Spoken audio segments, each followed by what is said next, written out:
నమస్తే అమ్మ. నమస్కారం అమ్మా తల్లి. అమ్మ మనం కొద్ది రోజులు తొలి ఏకాదశికి వెళ్ళబోతున్నాం. ఈ హ్మ్. రోజు యొక్క విశిష్టత, ఈ రోజు మనం చేయాల్సిన పూజా విధానం గాని, అవలంబించాల్సిన విధి విధానాలు గాని ఏమన్నా ఉన్నాయమ్మా?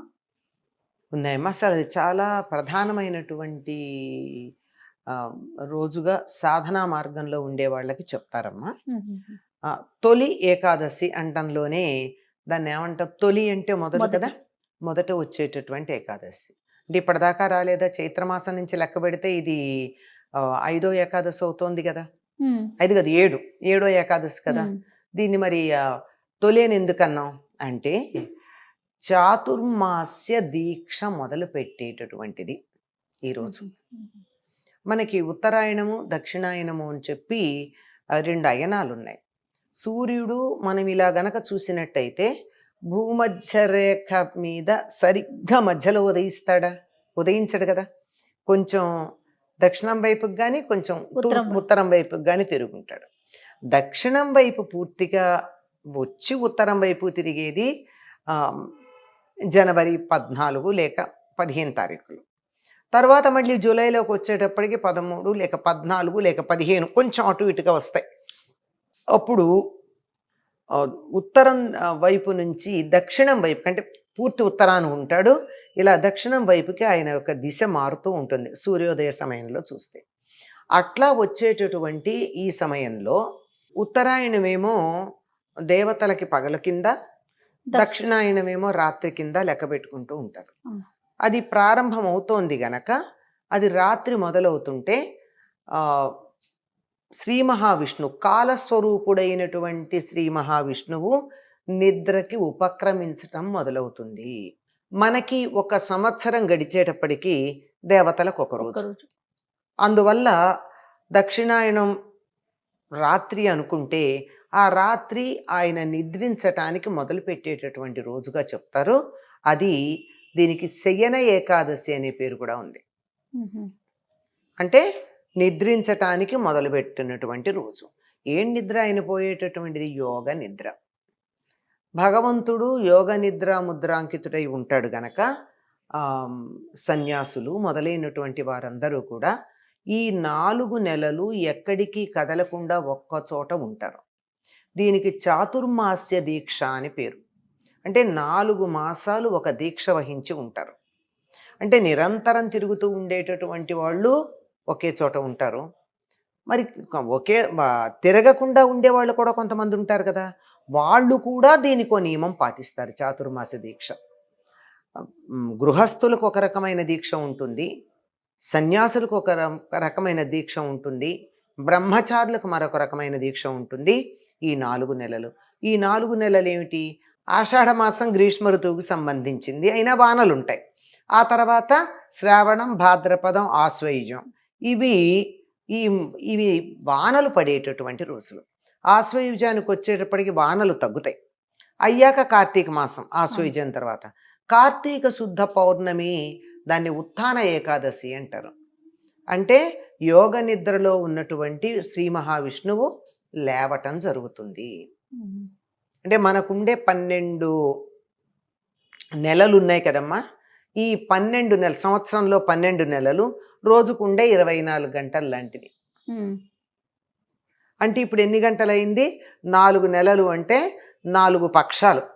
అంటే 8 గంటలు రోజుల్లోకి గనక మనం దాన్ని మార్చుకుంటాం. మార్చుకున్నట్టయితే 8 గంటలు ఆయన యోగ నిద్ర ముద్రాంకితుడై ఉంటాడు. అలా పడుకునేటటువంటి రోజుని శయన ఏకాదశి అన్నారు.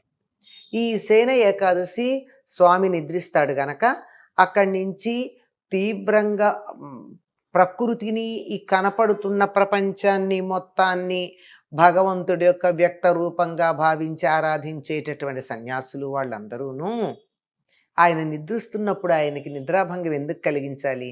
అందుకని ఒక చోటగా ఉండి సాధన చేస్తారు. హుహు. దానికి మొదలు ఇది. వాళ్ళ నియమాలు భిన్నంగా ఉంటాయి. గృహస్థులకు నియమాలు భిన్నంగా ఉంటాయి.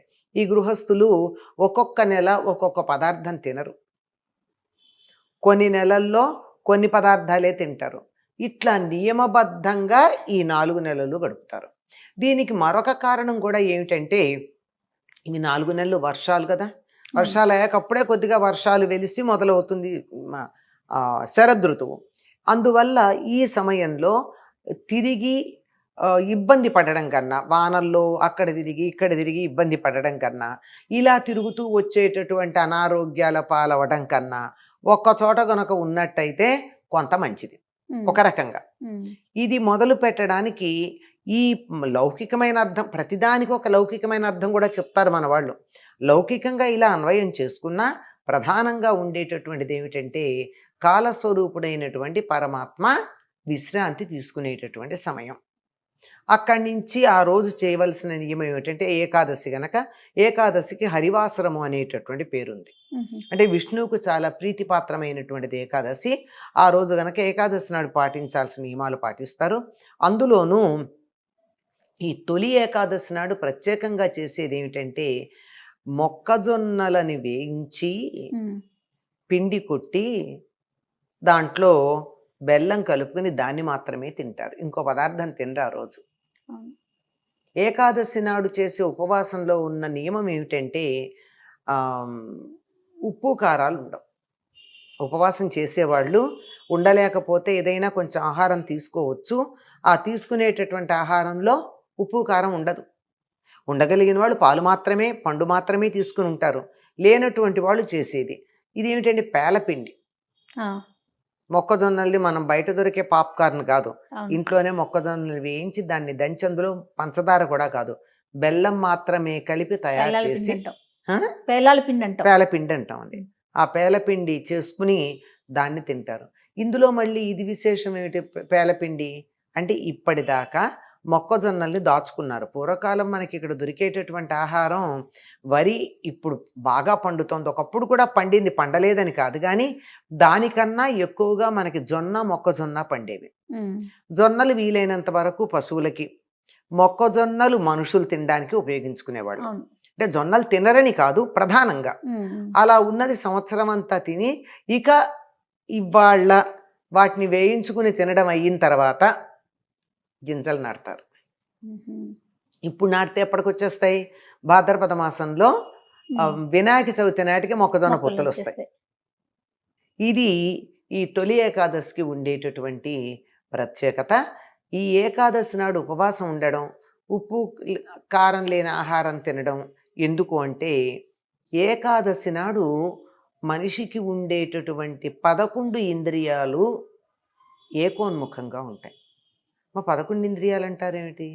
5 జ్ఞానేంద్రియాలు, కన్ను ముక్కు చెవి నోరు చర్మం, తర్వాత 10 కర్మేంద్రియాలు, చేతులు కాళ్ళు, ఇవన్నీ కలిపి కర్మేంద్రియాలు. వీటిని నడిపించేటటువంటి మనస్సు. ఇవి ఒకే మార్గంలో ఉంటాయి గనక మనస్సుని ఏకాగ్రం చేయడానికి వీలుగా ఉంటుంది. మనసు చెప్పినట్టుగా ఇంద్రియాలు నోరెత్తకుండా, ఇప్పుడు ఉదాహరణకి నాకు మిమ్మల్ని చూడాలనిపించవచ్చు, చూస్తూ ఉంటా. ఈ లోపల శబ్దం ఏదన్నా ఉంటే చూడడం మానట్టు తిరుగుతా. ఇంకేదో మంచి వాసన వస్తే అక్కడేదో వస్తుందని చూస్తా. అంటే ఇంద్రియాలు అలా వాటి ఇష్టం వచ్చినట్టు వెళ్ళిపోతుంటాయి, దాని మీద దృష్టి కేంద్రీకరించకుండా. ఏకాదశి నాడు అట్లా ఉంటాయి అని చెప్పి గ్రహాల యొక్క లక్షణాన్ని బట్టి మనం చెప్తారు, ఉన్న స్థితిని బట్టి. ఎందుకంటే భూమిని కింద అక్షాంశంగా కనుక కిరిండి భుజంగా కనుక భావించుకున్నట్టయితే ఆ జీవప్రజ్ఞని పైకి నిలువుగా ఉండేటటువంటి సూర్యుడిని మనకి నిలువుగా ఉండే లంబకోణంలో ఉండేటటువంటి అక్షంగా భావించుకుంటే, భుజంగా భావించుకున్నట్టయితే ఈ రెండింటికి మధ్య ఉండేటటువంటి కోణం సరిగ్గా లంబకోణంగా ఉండేటటువంటిది, ఏమాత్రం తేడా లేకుండా లంబకోణంగా ఉండేటటువంటి ఆకాశంలో మనం చూస్తే మనస్సు అనేటటువంటిది సరిగ్గా 90 డిగ్రీల కోణంలో ఉంటుంది. అంటే అప్పుడు జీవప్రజ్ఞ నేరుగా ఇలా పైకి వెళ్ళడానికి వీలవుతుంది. అటువంటి స్థితిలో ఉన్నప్పుడు మనం ఏ సాధన చేసినా ఉన్నతమైనటువంటి స్థితికి వెడతాం. కనుక ప్రతి ఏకాదశికి ప్రాధాన్యం ఉంది. అందులో ఇది విష్ణువు యోగ నిద్రకి వెళ్ళబోతూ ఉండేటటువంటి సమయం కనుక దీనికి మరీ ప్రాధాన్యం ఉంది. విష్ణువు యోగ నిద్రకి వెళ్ళేటప్పుడు ఎక్కడుంటాడు?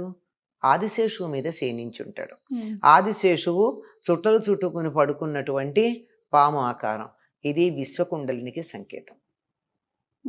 అంచేత సాధన చాలా బాగా జరగడానికి అవకాశం ఉన్నటువంటి సమయం గనక ఈ తొలి ఏకాదశికి ఇంతటి ప్రాధాన్యం ఉందమ్మా. ఆ రోజు పాటించాల్సిన నియమాలు ఏంటమ్మా? మామూలు ఏ ఏకాదశికైనా పాటించేటట్టే అభ్యంగన స్నానం చేయరు, తల మీద నీళ్లు పోసుకుంటారు. రెండిటికి తేడా ఉంది. అవును.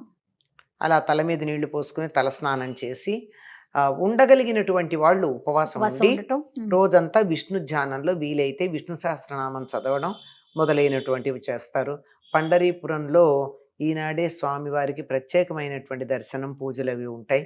ఈ ఊళ్ళో కూడా చాలా రుక్మిణి రంగనాథులు, పాండురంగలు ఉన్నటువంటి చోట ఆలయాల్లో ప్రత్యేకమైన పూజలు జరుగుతాయి. కొంతమంది ఆనాడు కళ్యాణం చేయడం కూడా ఉంది. రుక్మిణి పాండురంగ కళ్యాణం కూడా చేసేటటువంటి పద్ధతి ఉంది ఈనాడు. ఉపవాసం ఇంకా అంతేనమ్మా మనం అంతే. పాటించాల్సిన నియమాలు అంతే, ఏంటంటే? ఉపవాసం అంతే. ఉపవాసం విష్ణు ఆరాధన, విష్ణువుని ఆరాధించుట ఉపవాసం, చేతనైతే దేవాలయానికి వెళ్ళడం అంతే. నమస్తే. సుమన్ టీవీలో మీ పర్సనల్ అండ్ బిజినెస్ ప్రమోషన్స్ కోసం కింది నెంబర్కి కాంటాక్ట్ చేయండి.